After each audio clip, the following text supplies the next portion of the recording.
আপনারা সবসময় লক্ষ্য করেছেন, আমরা এর আগেও বলেছি যে বাংলাদেশের স্থিতিশীলতা, রাজনৈতিক স্থিতিশীলতাকে বিনষ্ট করবার জন্য একটি পক্ষ প্রথম থেকেই প্রচেষ্টা চালিয়ে যাচ্ছে।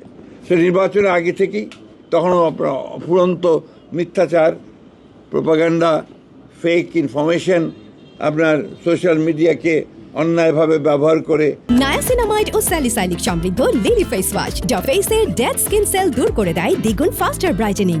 আপনার অনৈতিকভাবে ব্যবহার করে বিএনপিকে জনগণের কাছ থেকে সরিয়ে দেওয়ার একটা প্রচেষ্টা চলেছে, কিন্তু সেটা সক্ষম হয়নি, সফল হয়নি।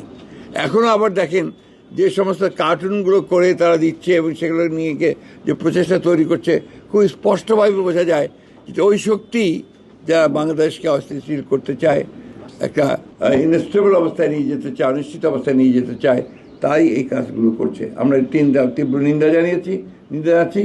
ছাত্র রাজনীতিতে এই ধরনের যে একটা অবস্থা তৈরি করার যে প্রচেষ্টা করা হচ্ছে, আমরা তারও নিন্দা জানাচ্ছি এবং আমি আশা করব যে সমস্ত পক্ষগুলো এই ধরনের অপকর্মে লিপ্ত হচ্ছেন তার বিরুদ্ধে থাকবেন, কারণ বাংলাদেশের স্বাধীনচেতা ছাত্র সমাজ, সচেতন ছাত্র সমাজ বরাবরই অপরাজনীতিকে পরিহার করেছে এবং জনগণও পরিহার করেছে।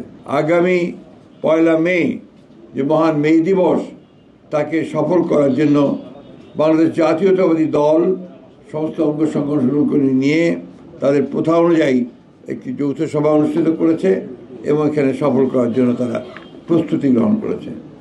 প্রিয় বন্ধুগণ, মে দিবস শুধু একটি দিবস নয়।